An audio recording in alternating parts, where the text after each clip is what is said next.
네, 고맙습니다. 힘든 가운데서 우리 찬양대원들이 열심히 연습하고 또 그리고 연습해서 우리들 한테 찬양에 통해서 은혜의 매개가 되어 주셔서 얼마나 감사한지 모르겠습니다. 5월 가정의 달을 맞이해서 참 분주하게 보내고 있구나 하는 그런 생각이 들었습니다. 가정으로도 굉장히 분주하지요. 어린이날 챙겨야지요. 어버이날 또 섬겨야지요. 이런저런 가정과 관련된 일들이 집중하는 달이 바로 5월 가정의 달이지 않습니까? 몸만 분주한 게 아니고 주머니도 부지런해야 될 그런 시간이 바로 5월이구나 하는 생각이 들었습니다. 가정의 달 5월인 가정만 여러분 분주한 게 아니고 교회도 여러 가지 사역으로 인해서 굉장히 분주하게 보내고 있는 것 같습니다. 첫째 주는 어린이 주일이었죠. 그 다음에 둘째 주는 어버이 주를 지켰습니다. 그리고 지난주는 청소년 청년 주일을 우리가 함께 보냈습니다. 다시 한번 여러분 그 같은 아름다운 사역을 위하여 헌신하시고 수고하신 모든 손길들에 진심으로 감사를 드립니다. 오늘은 부부관계, 남편과 아내의 관계에 대해서 함께 좀 생각을 나눠보려고 합니다. 잘 들어보시면 아시겠지만은 남편과 아내의 관계에만 국한되는 것이 아니라 저와 여러분들이 살아가면서 만나게 되는 수많은 만남 그리고 다양한 관계, 그 관계를 이해하고 해석하고 감당할 수 있는 지혜와 원리를 오늘 말씀을 통하여 우리가 생각해보는 기회가 되지 않을까 하는 그런 생각이 듭니다. 오늘 본문 말씀은 우리가 세 구절을 읽었는데 이 중요한 토대가 되는 키워드 4개를 여러분들에게 오늘 소개함으로 말씀을 나누려고 합니다. 그 첫 번째는 사람입니다. 첫 번째 키워드는 뭐라고요? 사람입니다. 이재철 목사님이라는 분이 계십니다. 서울에 가면 100주년 기념교회를 섬기고 계시는 목사님이지요. 전에는 주님의 교회를 섬겼던 분입니다. 여러분들에게 친숙한 홍승사라고 하는 기독교 출판사를 만드신 분이기도 하지요. 젊은 목회자들이 가장 사랑하고 그리고 존경하는 목회자 중에 한 분이라 그렇게 설명을 드려도 무방할 것 같습니다. 그분이 한 몇 년 됐던 것 같아요. 그분이 목회자 자기점검 수치 33가지를 발표한 적이 있습니다. 목회자가 내가 지금 제대로 목회를 하고 있는가 그거를 진단하기 위하여 점검하기 위하여 무려 33가지 지침을 만들어서 발표를 했어요. 본인에게 해당되는 거지만 그 내용을 읽는 우리 후배 목회자들에게도 얼마나 큰 가르침이 되고 교훈이 되는지 모릅니다. 1번부터 33번까지 번호가 쭉 매겨 있는데 그 첫 번째 나오는 내용이 이렇습니다. 태초에 하나님은 목사를 만들지 않으시고 사람을 만드셨다. 그러므로 목사가 되려고 하기 전에 먼저 사람이 되어야 한다. 33가지 모두가 다 좋습니다. 마음에 듭니다. 찔림이 되고 도전이 되고 교훈이 됩니다. 그런데 제 개인적으로 제일 좋아하는 내용이 바로 이 첫 번째 내용입니다. 목사이기 전에 먼저 사람이 되어야 한다 하는 강력한 도전의 교훈이 이 내용 속에 담겨 있기 때문입니다. 먼저 인간이 되어야 된다. 목사라고 하는 가운을 걸치고 목회자라고 하는 그 같은 허울을 가지고 폼 재고 살지 말고 그렇게 목회하지 말고 사람다운 사람, 인간다운 인간이 먼저 되는 것, 그것이 관건이라는 사실을 교훈하고 있는 글이 아닌가 하는 생각이 들어서 저는 개인적으로 그 내용이 제일 좋습니다. 그의 생각은 여러분 이재철 목사님의 생각은 개인적인 생각이 아닙니다. 단순하게 그 부분에 머리에서 놓은 게 아닙니다. 성경적인 배경을 바탕에 두고 있다는 사실을 창세기 말씀을 보면 알 수가 있습니다.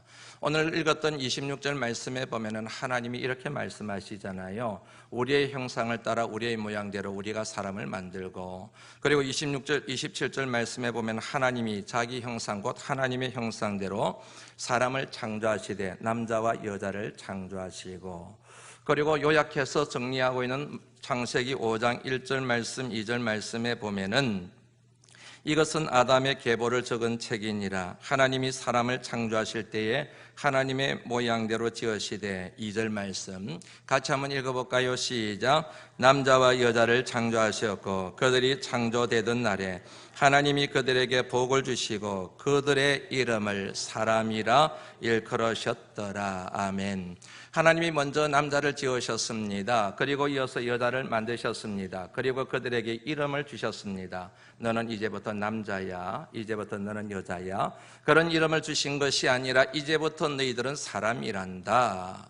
너희들의 이름을 사람으로 내가 정해서, 이렇게 뭐냐면 이 말씀을 통해서 우리가 정리를 할 수가 있지요. 이 말씀에 따르면 남자이기 전에 사람이어야 함을 알 수가 있습니다. 여자이기 전에 남편이기 전에 아내이기 전에 목사이기 전에 사람이어야 함을 이 말씀을 통하여 우리가 정리할 수가 있습니다. 이 같은 여러분 명제가 갖고 있는 메시지는 간단합니다. 모든 사람들은 다 피조물이다. 피조물이기 때문에 불완전한 존재이다 하는 이 같은 메시지를 함축하고 있다는 사실이지요. 사람을 뜻하는 한자 여러분들 잘 아시죠? 인간이지 않습니까? 사람인자 사이간자를 써서 인간이라고 그렇게 얘기를 합니다. 다시 한번 설명하죠. 사람인이에요. 혼자 못 산다는 겁니다. 혼자 못 쓴다는 겁니다. 사람이 여러분 살아가고 서기 위해서는 의지할 것이 필요합니다. 기댈 것이 필요합니다. 비빌 것이 필요하다. 사람인. 사이간자입니다. 사이가 필요하다. 사람이 살아가는 데는 사이가 필요하다. 관계가 필요하다. 사람은 관계를 필요로 하는 존재이다. 관계가 있으면 살 수가 있다. 그러나 관계를 맺지 못하면 살 수가 없다.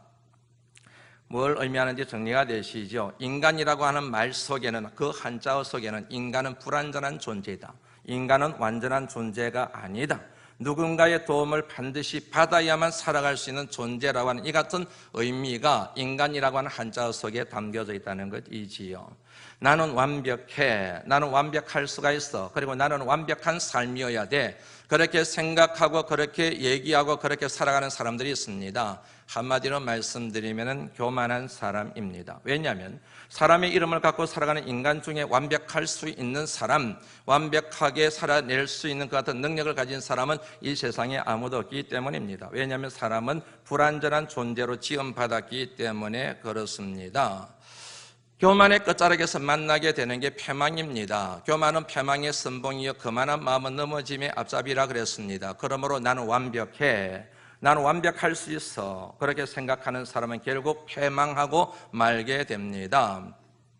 상대방이 완벽하기를 기대하는 분들이 있습니다. 저도 그 중에 한 사람이라 그렇게 얘기할 수가 있습니다. 아내가 완벽하기를 기대합니다. 남편이 완벽하기를 기대합니다. 욕심입니다. 완벽할 수가 없는데 완벽을 기대해요. 욕심입니다. 욕심이 잉태한 즉 죄를 낳고 죄가 장성한 즉 사망을 낳느니라는 여러분들 말씀 잘 아시지요? 왜 여러분 남편과 아내 사이에 관계가 깨어질까요? 갈등이 생길까요? 저마다 완벽함을 기대하기 때문입니다. 남편은 아내가 완벽하기를 기대합니다. 아내는 남편이 완벽하기를 기대합니다. 그런데 그것은 불가능합니다. 불가능한 것을 그렇게 원하고 요구하고 있으니 결국에는 평행선을 걷다가 헤어져, 깨어져, 서로 상처를 주고받고 하는 그런 결론으로 치닫는 이유가 바로 우리 모든 사람들은 불완전한 존재인데 서로에게 완벽함을 기대하기 때문에 이 같은 죄를 범하게 되었다 하는 사실을 우리가 정리를 할 수 있지 않겠습니까? 또 다른 근거를 한번 살펴볼까요? 하나님께서 여자를 지으셨습니다. 하와를 지으셨습니다. 그 여자를 지으신 목적을 하나님이 언급하고 있습니다. 창세기 1장 18절 말씀, 2장 18절 말씀에 보면 그렇게 언급이 되어 있지 않습니까? 돕는 배필, 그래요. 여자를 지은 목적이 있습니다. 돕게 하기 위하여, 남자를 돕게 하기 위하여 그렇게 지으셨다고 성경은 밝히고 있습니다. 그는 여러분 여자에게만 해당되는 것은 아니죠. 남자에게도 역시 해당되는 거죠. 남자도 사람이고 여자도 사람이라 그러지 않았습니까? 모든 사람들은 여러분 도움을 필요로 하는 존재로 지원받았다는 사실을 명확하게 나타내는 증거가 돕는 배필이라는 이 표현 속에 담겨져 있지 않습니까? 이 같은 사실을 자각해요. 나는 완벽할 수가 없다. 나는 피조물이기 때문에 완벽한 존재가 될 수 없다. 그러므로 내 아내도 내 남편도 저 사람도 이 사람도 완벽한 사람이 될 수가 없다는 사실을 우리가 자각하고 깨닫고 살아갈 때 사람에 대한 마음의 여유가 생겨요. 완벽하기를 기대하는 마음을 접게 됩니다. 이해하게 됩니다. 관용하게 됩니다. 너그러운 마음을 갖게 됩니다. 원만한 관계를 유지하는 매우 중요한 마음의 태도를 우리가 선택할 수 있는 길잡이를 얻게 된다 하는 그런 이야기입니다. 사랑하는 성도 여러분, 저도 완벽하지 않고 여러분도 완벽하지 않습니다. 남편도 아내도 완벽하지 않습니다. 부모님도 완벽하지 않습니다. 자녀들도 완벽하지 않습니다. 불완전합니다. 하나님이 도움을 필요로 하는 존재로, 사람의 도움과 아내의 도움과 남편의 도움과 그리고 부모님의 도움과 자식의 도움, 더 나아가서는 하나님의 도움을 필요로 하는 사람으로 하나님이 만드셨기 때문입니다. 두 번째 키워드는 복입니다. 28절 말씀에 보면 이렇게 되어 있죠. 하나님이 그들에게 복을 주시며 그들에게 이르시되 생육하고 번성하여 땅에 충만하라 그러셨습니다. 하나님이 그들에게 그랬습니다. 그들은 누구입니까? 아담과 하와지요. 잘 따라오고 계시죠? 예, 남편과 아내입니다. 여자와 남자입니다. 다른 식으로 말씀드리면 사람과 사람입니다. 이 말씀을 통해 굉장히 중요한 메시지를 하나 정리하게 되는데, 모든 사람들은 하나님의 사랑의 대상이요 하나님의 축복의 대상이라는 사실을 알 수가 있습니다. 이 같은 여러분, 사실은 두 가지를 우리들로 하여금 깨닫게 만듭니다. 하나는 이 세상의 모든 사람들은 다 하나님의 사랑의 대상이요 축복의 대상이기 때문에 차별의 대상이나 우열의 대상이 되어서는 안 된다는 겁니다. 차별해서는 안 된다는 얘기지요. 우열을 따져서는 안 된다는 얘기입니다. 가진 것이 있느냐 없느냐, 많이 배운 것이 있느냐 없느냐, 연세가 드셨느냐 젊었냐, 아름다우냐 아름답지 못하냐, 키가 크냐 적었냐를 가지고 사람의 우열을 가리거나 사람을 차별해서는 안 된다. 그것은 하나님의 뜻이 아니다. 모든 사람은 하나님의 사랑의 대상이요 축복의 대상이다 하는 이 같은 메시지를 함축하고 있거든요. 그런데 여러분, 사람은 차별해서는 안 되지만 사람에 대하여 반드시 할 필요가 있는 게 있습니다. 그것은 바로 구별입니다. 차별과 구별은 다른 겁니다. 차별은 사람의 등급을 매기는 것이지만 구별은 역할에 대한 의미를 뜻하고 있기 때문에 그런 것이지요. 한번 예를 들어볼까요? 칫솔이 있습니다. 칫솔의 용도는 뭘까요? 치아를 닦는 거예요. 구두솔이 있습니다. 구두솔의 용도는 뭘까요? 구두를 닦는 거예요. 이같이 여러분, 칫솔을 가지고 치아를 닦고 구두솔을 가지고 구두를 닦으면 역할 수행이라고 얘기할 수 있습니다. 어려운 말로. 그런데 칫솔을 가지고 구두를 닦아요. 구두솔을 가지고 이빨을 닦아요. 그거를 역할 혼돈이라고 얘기를 하는 것입니다. 그건 뭐냐면은 존재하는 물건에 대한 그 기능이 있는데 그 기능이 바뀌어져 버린 거예요. 역할 혼돈이라고 얘기를 하는 겁니다. 좀 더 다른 예를 한번 들어볼까요? 비행기를 조종하는 사람은 조종사이지요. 기장과 부기장이 비행기를 조종해서 몰고 갑니다.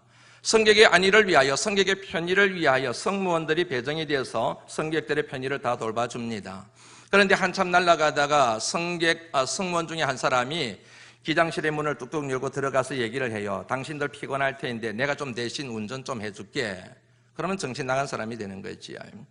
아무리 힘들어도 어려워도 역할이 정해져 있는 겁니다. 기장은 비행기를 몰고, 그리고 승무원들은 그리고 승객들의 편의를 도모해 주는 것, 이것이 바로 역할 수행이라고 하는 것입니다. 굉장히 중요한 논리입니다. 이것을 일러서 차별이라고 얘기할 수 있습니까? 왜 당신들만 운전해? 왜 당신들만 편하게 승객들을 편의를 도모해 주는 그런 편안한 생활을 해? 이렇게 나무랄 수가 없는 거죠. 역할이 정해져 있기 때문에. 이거는 여러분 살아가면서 굉장히 중요한 논리가 됩니다. 목회자의 역할이 있습니다. 성도의 역할이 있습니다. 목회자가 성도의 역할을 하고 성도가 목회자의 역할을 하겠다고 달려드는 순간 그 교회는 쪼개지는 겁니다. 하나님의 거룩한 기관이 될 수가 없고 분열하게 되고 다툼이 일어나게 되는 겁니다. 목회자는 목회의 역할을 하고 성도는 성도의 역할을 감당하는 것이지요. 그는 여러분 가정도 마찬가지입니다. 남편의 역할이 있습니다. 아내의 역할이 있습니다. 여자의 역할이 있습니다. 남자의 역할이 있습니다. 부모의 역할이 있습니다. 아버지의 역할이 있습니다. 저마다 그 역할을 잘 수행합니다. 그러면 그 가정은 마치 기장이 제자리를 지키고 승무원이 제자리를 지킴으로 인하여 비행기가 가고자 하는 목적지에 안전하게 도착할 수 있는 것처럼 행복의 나라로 갈 수가 있다는 얘기이지요. 이게 여러분 하나님이 정하신 창조 질서인 것을 여러분들 아시는지요? 하나님이 만물을 지으실 때마다 그러셨잖아요. 하나님 보시기에 좋았더라. 왜 좋았을까요? 말씀대로 됐거든요. 너는 공중을 날아라. 너는 바다에서 헤엄치며 살거라. 너는 땅을 다니면서 먹고 살거라. 하나님이 정하신 대로 됐거든요. 그거를 유니버설, 우주라고 얘기하는 거예요. 우주라고 하는 말이 조화를 이루다, 질서를 갖다 이거이거든요. 그런데 한번 여러분들 생각해 보세요. 바닷속을 헤엄치던 물고기가 공중에 날아다닌다고 생각해 보세요. 공중을 나는 새가 물속에서 산다고 생각해 보세요. 이거는 여러분 생각만 해도 끔찍한 사건이지 않습니까? 있어야 될 자리에 있습니다. 역할을 수행합니다. 그게 하나님 보시기에 아름다운 창조 세계라는 얘기지요. 그래서 여러분 도종환 시인이라는 분이 아주 근사한 시를 지었습니다. 제목이 이렇습니다. 있어야 될 자리에 있는 모든 것들은 아름답습니다. 어떤 게 아름다우냐? 있어야 될 자리에 있어요. 부모의 자리를 지켜요. 아내의 자리를 지켜요. 남편의 자리를 지켜요. 자식의 자리를 지켜요. 그럴 때 그 사람의 인생이 아름답다. 그 가정이 행복한 가정이다. 그럴 수 있다는 얘기이지 않습니까? 그것을 깨닫게 하는 게 모든 사람에게 복을 주시며 그들에게 이르시되 생육하고 번성하여 땅에 충만하라, 이 말씀 속에 담겨져 있는 의미지요. 또 다른 중요한 메시지가 있습니다. 그것은 하나님의 형상대로 지음받았고 그렇기 때문에 인간은 피조물이고 피조물인 인간은 불완전하다는 이 사실과 연결되어져서 나오는 메시지인데, 여러분 사람은 절대로 사랑의 대상이지 믿음의 대상이 되어서는 안 됩니다. 사람은 여러분 절대적으로 신뢰의 대상이 될 수 없습니다. 소망의 대상이 될 수가 없습니다. 사람에게 상처받았다는 사람들이 많아요. 사람에게 실망했다는 사람들이 많아요. 그래서 교회 안 다니겠다는 사람들이 참 많아요. 상대방에게 문제가 있는 게 아니고 상처받는 나한테 문제 있는 거 아시죠? 왜냐하면 사람은 절대로 신뢰의 대상, 믿음의 대상이 될 수 없거든요. 우리가 사람을 신뢰해주는 중요한 이유가 있습니다. 그 배후에서 역사하시는 하나님 때문에 그 사람을 신뢰하는 것이지, 그 사람이 갖고 있는 인격과 그 사람이 가지고 있는 능력 때문에 그 사람을 신뢰하는 게 아닙니다. 사람은, 남편은, 그리고 아내는, 부모와 자식은 우리의 신뢰의 대상이나 믿음의 대상이 아니로 사랑의 대상이에요. 섬김의 대상이어야 되는 것이지, 사람을 신뢰하고 사람에게 기대는 순간 상처받게 되어져 있습니다. 그것을 엿보게 하는 말씀이 아까 말씀드린 것처럼 하나님이 그들에게 복을 주시며 라고 하는 이 말씀 속에 담겨져 있는 매우 중요한 의미입니다. 그래서 여러분, 다른 사람들이 나 당신 못 믿어, 그래도 섭섭하게 생각하지 마세요. 그게 옳은 거예요. 에베소서 5장의 말씀에 보면은 남편에게 순종해라, 그리고 아내를 존중해라, 또 사랑해라는 말씀이 나옵니다. 이 모든 뿌리가 바로 이 말씀의 사실은 근거를 두고 있는 것이죠. 다시 한번 정리합니다. 남편과 아내는 사랑의 대상이고 섬김의 대상이지 믿음의 대상 혹은 신뢰의 대상이 될 수가 없습니다. 소망의 대상이 될 수가 없습니다. 저와 여러분들, 이 세상의 모든 사람들의 신뢰의 대상과 믿음의 대상과 소망의 대상은 한 분 하나님밖에 없습니다. 믿으시면 아멘 하시죠. 하나님만 믿고 사셔야 돼요, 여러분. 교회에서 상처받고 이렇게 여러분 안 노는 분들 가운데, 사람 때문에 상처받고 안 노는 분들 가운데 그런 분들에게 하는 말이 있지요. 하나님만 보고 예수 믿어야 돼. 그게 진리예요, 여러분. 사실은 사람을 자꾸 보면 실망하게 돼요. 사람을 보게 되면은 상처를 받게 돼요. 사람을 보게 되면 교회를 떠나게 돼요. 믿음을 저버리게 돼요. 그건 여러분 잘못된 거예요. 사람은 절대로 신뢰의 대상이 될 수 없다니까요. 믿음의 대상으로 삼아서는 안 돼요. 우리 믿음의 대상은 하나님 한 분밖에 없다니까요, 여러분. 왜 자꾸 사람을 보세요? 그래서 여러분, 사탄은 언제나 우리들로 하여금 하나님만 바라봐야 되는데, 하나님도 바라보고 세상도 바라보고 사람도 보고 목사도 보고 장로님도 보고 권사도 보고, 이 교회 별거 없네, 이렇게 만들어서 교회를 떠나가게 만들고 하나님을 버려버리게 만드는, 이게 바로 사탄의 수이거든요. 셋째 키워드입니다. 셋째 키워드는 권세입니다. 권세. 1장 28절 말씀 다시 한번 보시면은요, 하나님이 그들에게 복을 주시며 그들에게 이르시되 생육하고 번성하여 땅에 충만하라. 땅을 정복하라 그랬어요. 그리고 모든 생물을 다스리라 그랬습니다. 땅을 정복해라. 그리고 모든 생물을 다스리라. 이 말씀에 하면은 하나님께서 처음 인간에게 권세를 주셨어요. 뭘요? 어떤 권세요? 땅을 정복할 수 있는 권세. 그리고 모든 생물을 다스릴 수 있는 권세를 하나님이 처음 인간에게 주셨다는 사실을 알 수가 있어요. 다스려야 돼요. 다시 말씀드리면 숭배하면 안 돼요. 경배하면 안 돼요. 그 같은 것들을 섬겨서는 안 돼요. 마음을 끄는 표현이 하나 있지요. 땅을 정복하라 그랬잖아요. 땅을 정복하라. 땅이 뭐예요, 여러분? 돈이잖아요. 요즘은 여러분 땅을 땅으로 보는 사람이 어디 있습니까? 다 부동산인데 남편하고 아내가 싸웠어요. 남편이 하도 화가 나가지고 한마디 빽 소리를 질렀어요. 남편은 하늘보다 높아 그랬어요. 지압이 보자가 하늘천 위에다가 꼭지 하나 붙은 것으로 해석하는 경우가 있거든요. 하늘보다 높아 그랬어요. 그랬더니 아내가 치지 않고 한마디 탁 대꾸를 해요. 이거 왜 이래? 요즘은 땅값이 더 비싸 그랬다 그러죠. 하늘 소용없어요. 지금은 땅이 중요해요. 금사라기 땅이라는 말이 그냥 놓은 게 아니에요. 땅은 곧 금사라기예요. 금덩어리예요. 돈이에요. 오늘 현대적인 의미로 그 말씀을 이해하고 해석하면 땅을 정복하라는 것은 돈을 정복해라. 돈의 노예가 되지 마라. 돈을 다스려라. 돈을 숭배하지 마라. 돈을 경배하지 마라. 그것에 노예가 되고 종이 되지 마라. 그 순간 깨어져 이겁니다. 왜 부부관계가 힘들어지는데요? 결국 파고 들어가다 보면 돈 문제예요. 왜 부모 자식 간의 의가 상하는데요? 돈을 다스리지 못했기 때문에 그렇거든요. 형제 간에 여러분 관계를 끊어버리고 왜 삽니까? 돈 때문에 그런 거잖아요. 그 돈을 다스려야 되는데 정복해야 되는데 그게 다스림을 당해요. 그러다 보니까 돈 때문에 모든 관계가 다 파괴돼 버리는 거예요. 그래서 하나님께서 창세기의 말씀을 통하여 땅을 정복해라. 부동산 정복해라. 그게 종이 되지 마라. 그거를 숭배하지 마라. 그걸 경계하지 마라. 그래서 뭐냐면 너무 말씀이 신약의 말씀이 뭡니까? 하나님과 물질을 겸하여 섬기면 안 된다.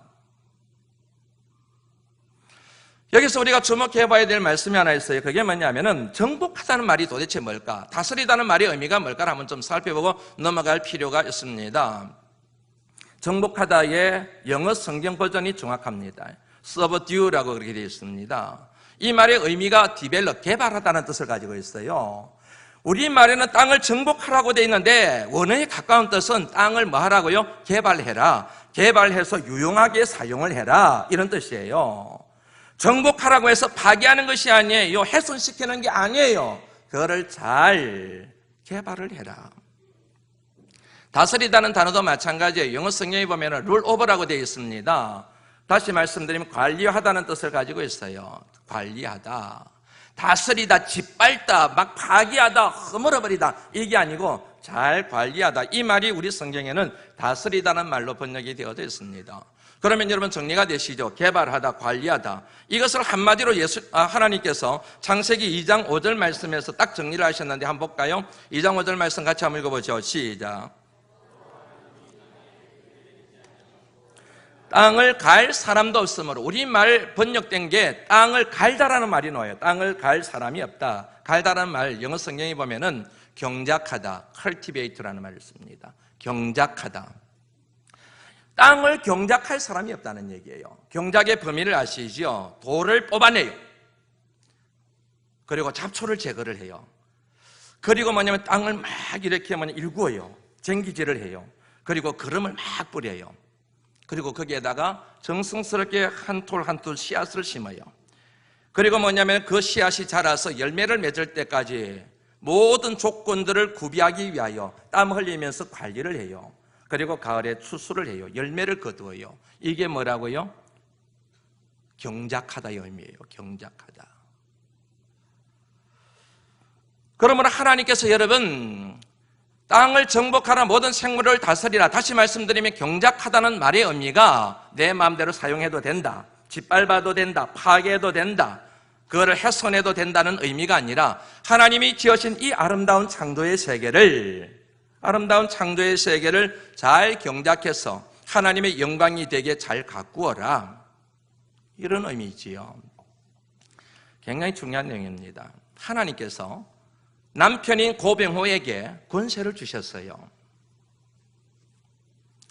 저에게 하나님이 주신 권세가 있어요. 그런데 그 권세를 가지고 아내를 잘 섬겨요. 아내를 잘 다스려요. 아내를 잘 정복해요. 다시 말하면 잘 개발해요. 잘 경작해요. 아내에게는 쓴뿌리가 제거되는 데 도움을 줘요. 그리고 아내의 심령 속에 좋은 사랑의 씨앗을 심어줘요. 그래서 그 아내가 아름다운 믿음의 사람으로 성장해요. 아름다운 나무가 돼요. 꽃을 피워요. 열매를 맺어요. 이거를 일러서 뭐라고 얘기하는지 아시죠? 외조라고 얘기하는 거예요. 하나님이 남편에게 주신 그 권세를 가지고 아내를 근사하게 만드는 것, 이것이 바로 여러분 남편에게 하나님이 주신 권세의 의미라는 얘기지요. 그런 권세를 잘 사용할 줄 아는 지혜로운 남편을 만난 아내들은, 여인들은 아름답게 꽃을 피워요. 삶이 너무너무 아름다워요. 행복해요. 근사해요. 열매를 많이 맺어서 그 열매로 자식들도 먹여 살리고 이웃들도 먹여 살리고 남편을 부유하게 만드는 그런 축복의 통로로 쓰임받게 되는데, 그 같은 여인을 일러서 열국의 어머니라고 얘기하는 거예요.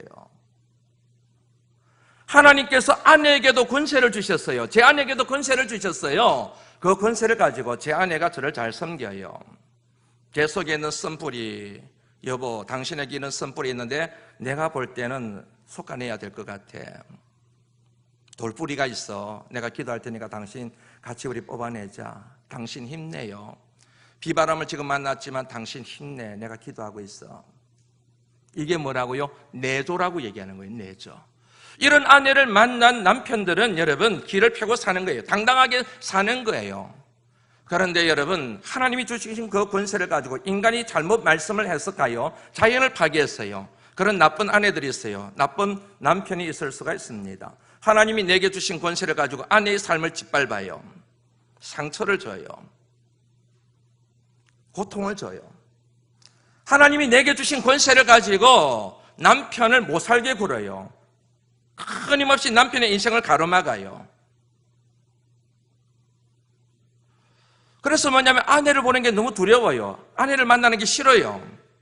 권세를 잘못 사용하기 때문에 그런 것이지요.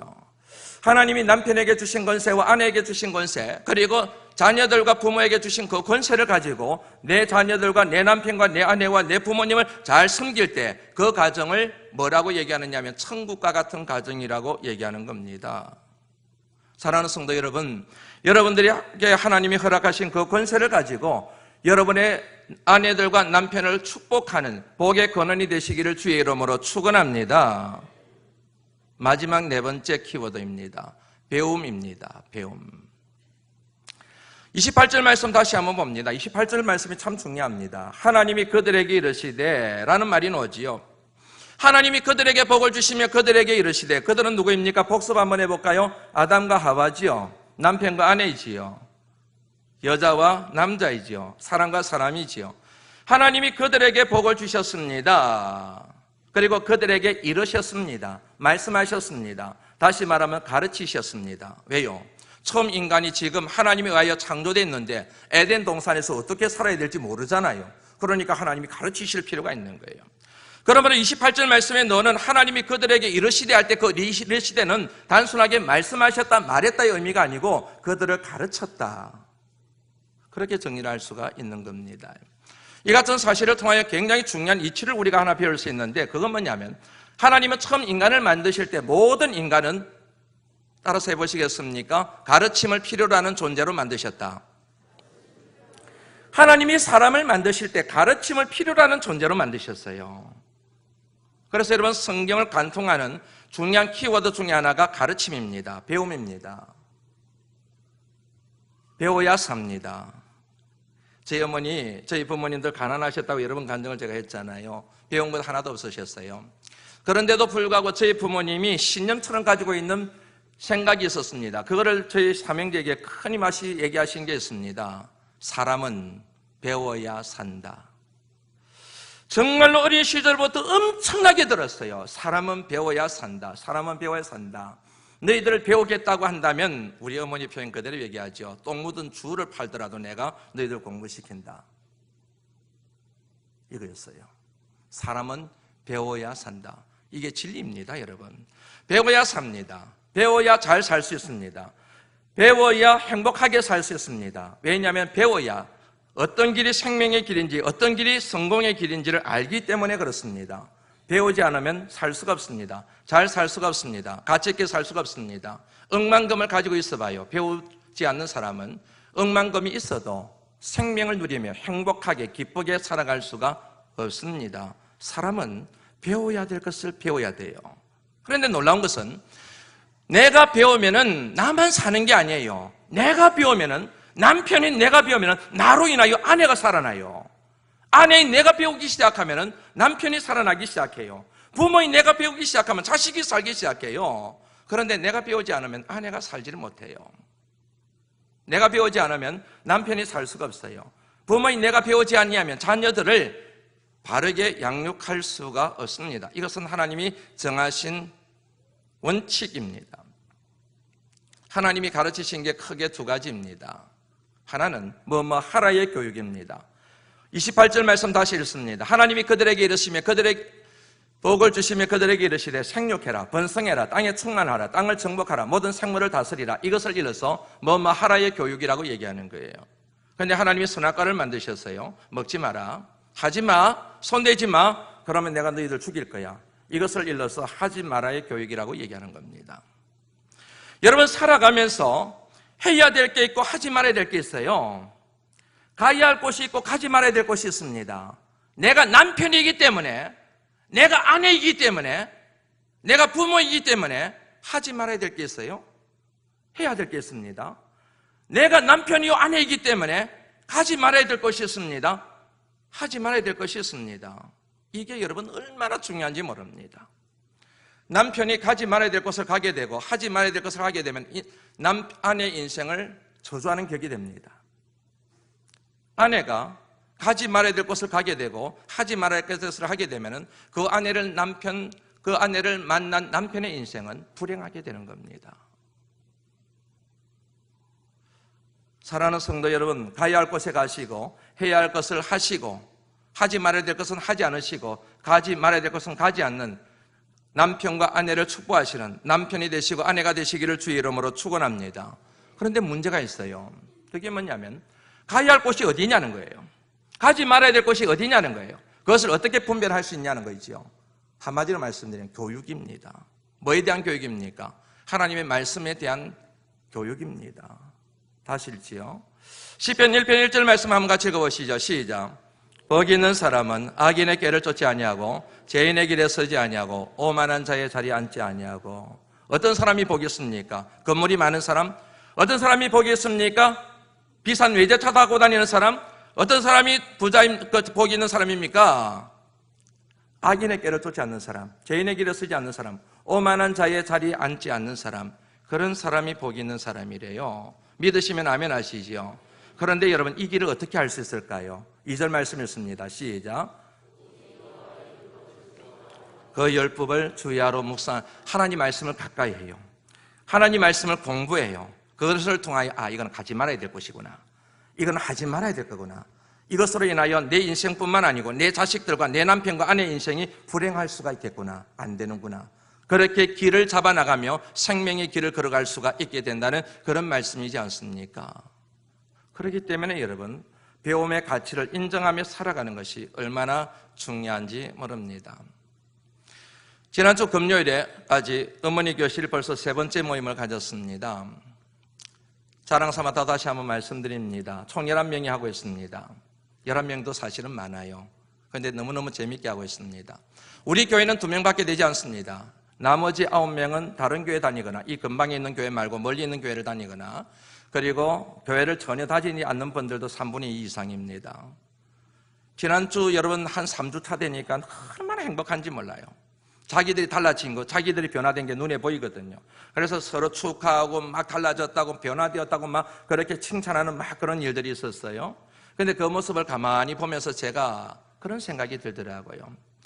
저들의 남편들은 참 복 많이 받은 분들이구나, 저들의 자녀들은 참 복을 많이 받은 분들이구나, 더 좋은 아내가 되기 위하여, 더 좋은 엄마가 되기 위하여 저렇게 와서 시간을 내서 교육받고 훈련받을 줄 아는 저들의 남편들은, 그리고 저들의 아이들은 얼마나 복을 많이 받았까, 그런 생각이 확 밀려들면서 얼마나 그들이 좋아 보였는지 모릅니다. 아버지 교실을 시작하면서 교육 내용에 대한 카테고리를 여러분들에게 소개를 해줬습니다. 마지막 카테고리가 아내한테 버림받지 않으려면, 농담으로 여기시면 안 됩니다. 아버지들 특별히 배우기를 즐거워하셔야 됩니다. 배움의 자리를 삼으셔야 됩니다. 만에 하나 여러분의 아내들이 여러분들에게 당신 젠틀맨의 토크 가가지고 교육받아야 되지 않겠어? 이 말을 한 번이라도 들었다고 한다면 여러분들은 그 말을 위기로 받아들이셔야 됩니다. 왜 그러느냐 하면은 지금 내가 봤을 때 내 남편이 그리고 아이들의 아버지가 문제가 있다고 생각하기 때문에 그런 거예요. 만약에 그 같은 교육이 필요 없다고 한다면 아내들이 여러분들을 종용을 하질 않아요. 그거를 가라고 얘기하잖아요. 없어도 내 남편이 너무 잘하고 있기 때문에. 그런데 당신 가야 돼. 반드시 가야 돼. 꼭 가야 돼. 졸졸 따라다니면서 그렇게 욕을 했다고 그러면은 여러분의 지금 아버지 역할에, 남편의 역할에 심각한 문제가 있다는 사실을 의미하는 거 여러분들 아세요? 근데 교인들은 그거 잘 몰라요. 더 심각한 문제는 아버지들이 배우지 않으면 나중에 나이 들어서 따돌림 당해요. 감정적으로, 정서적으로 따돌림을 당합니다. 아내로부터, 자녀들로부터. 그러므로 지금부터 여러분 배우셔야 됩니다. 아버지의 역할에 대하여, 남편의 역할에 대하여, 가장의 역할에 대하여 정확하게 배우고 그 역할 수행을 하셔야 여러분의 노후가 좋아집니다. 안 쫓겨납니다. 아내들 맞지요? 네. 저분만 그런 게 아니고 다 그러실 겁니다. 한 가지 여러분 배움과 관련해서 한 가지만 권면하지요. 배우면은 여러분 겸손하셔야 됩니다. 여러분 자녀들이 항상 배움의 자리에 갈 때마다 부모된 여러분들이 얘기하는 게 있을 거예요. 그 중에 하나가 겸손하게 배워야 된다. 제가 30몇 살에 30 초반이었죠. 동안교회 가정사역을 했거든요. 부부교실을 했어요. 30몇 살, 31~2살 됐던 것 같아요. 그때 뭐냐면은 수강생들 가운데서 평생 잊지 못하는 집사님 한 분이 계세요. 제가 32살인가 그랬거든요. 부부교실을 하겠다고 나선 거예요. 용감하지요. 그런데 수강생 중에 한 분이 경희대학교 경영학과 교수님이셨던 신머슨 집사님이었어요. 이름까지는 말씀 안 드리겠습니다. 예, 신 집사님이에요. 65세가 되셨어요, 그때. 65세가 되신 대학교 교수님이 부부교실 하겠다고 젊은 목사가 강의하는 거기 오신 거예요. 제가 당황스러워가지고 감당이 안 되는 거예요. 그런데 그분의 말이 평생 잊지를 않아요. 예, 아무래도 배울 게 많을 것 같아서 제가 왔습니다. 저는 그때 이분이 진짜 학자구나, 이분이 정말로 진짜로 뭐냐면은 지식인이구나 하는 생각을 제가 그때 했어요. 65세 은퇴 나이가 된 교수님이지만, 한국에 내놓으라는 교수님이지만, 그럼에도 불구하고 배워야 될 것은 배워야 된다는 이 같은 마음과 정신을 가진 그분, 그걸 통해서 배움 앞에 겸손해야 되는 진정한 도리를 깨닫게 되었거든요. 제가 이렇게 교인들을 보면서 배움 앞에 겸손하지 못한 분들도 꽤 계시더라고요. 겸손한 분들도 계시고, 여러분 배움의 자리에 오시기를 주의 이름으로 권면합니다. 시 하나 읽어드리고 말씀을 마무리하려고 합니다. 제목이 완전한 부부입니다. 임보라고 하는 시인이 쓴 글입니다. 저는 이 시가 너무 좋습니다. 임보라고 하는 시인이 지은 완전한 부부, 제가 한번 읽어보겠습니다. 제목, 완전한 부부. 남편은 장님이고 아내는 안전뱅이. 그들은 따로따로 살 수 없지만 부부가 되어 잘 살아간다. 남편은 아내의 발이고 아내는 남편의 눈이다. 남편의 등에 업힌 아내가 앞을 보고 아내를 업은 남편이 길을 간다. 아내를 밭에 갖다 놓으면 김을 메고 아내를 시장에 데려가면 장을 본다. 두 불구가 만나 하나로 완성된 일심동심일체 완전 부부. 온전한 사람들은 다 결손 부부들이다. 너무 좋습니다. 사람들은 완전한 부부란 완전한 사람과 완전한 사람, 완전한 남자와 완전한 여자가 만나서 완전한 부부가 된다고 생각하는데 그것은 옳지 않습니다. 왜냐하면 하나님은 완전한 사람으로 만든 게 아니라 누군가의 도움을 필요로 하는 불완전한 존재로 지으셨기 때문입니다. 그러므로 완전한 부부라고 될 수 있는 길은 불완전한 사람들이 모여서 자신의 불완전함을 자각하고 불완전함을 상대방의 불완전함을 장점으로, 완전함을 가지고 있는 장점으로 채워나가면서 하나를 완성해 가는 것이 완전한 부부가 되는 지혜라는 사실을 오늘 이 내용을 통해서 우리가 다시 한번 확인할 수가 있게 되는 겁니다. 이 같은 여러분 사실을 이것 하나님의 섭리로 깨닫고 그 같은 하나님의 섭리에 순종하며 살아갈 때 여러분들 부부는 행복한 부부가 될 것이고, 누구를 만나든 불완전한 사람으로 인하여 시험에 들지 않냐고 그 불완전함을 메꾸어주는, 그리하여 그 사람과 하나 되어서 하나님의 거룩한 소명을 이루는 하나님의 축복의 통로, 처음 인간이었던 아담과 하와 에덴 동산의 복을 누리게 될 줄로 믿습니다. 그 같은 귀한 하나님의 사람들이 되실 수 있기를 주의 이름으로 축원합니다.